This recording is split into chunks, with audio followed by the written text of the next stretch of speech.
burs dağıttık. Vakıf 40 yıldan beri İsrail üniversitelerinde okuyan, her konuda okuyan kişiye yeter ki Sefarad Ladin Avlan orijinli olsun, burs alıyor. Bugün çok büyük bir ilgi gördük burada. Özellikle dış temsilciliklerden birçok diplomat buradaydı. Bugün Sayın Naime Salti özel bir ödül aldı. Bununla ilgili de birkaç kelime söyler misiniz? Bu ödül neyi anlam ediyor ve bu her zaman, her sene verilen ödüllerden biri miydi? Biraz kısaca bu ödül hakkında da bilgi verir misiniz? Benim hanıma bu verilen bu onur prensip itibariyle çok nadiren verilir.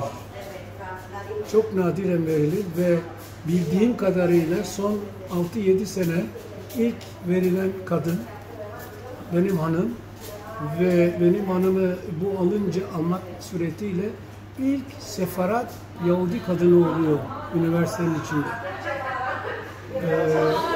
Ben memnunum. Elbette buna görülen bu layık görülen bu mükafat mı diyelim, çok yerinde bir şey. Biz de burada bir Sefarad Yahudisi olarak, Türkiye'den İsrail'e göç etmiş olan Sefarad Yahudisi olarak burada yaşadığımız anlardan büyük gurur duyduk. İnanıyoruz ki Salti Üniversitesi'nin 20 yılı, Salti Enstitüsü, Salti Enstitüsü'nün nice 20 yıllarını yeni nesiller olmak şartıyla görmek nasip etsin.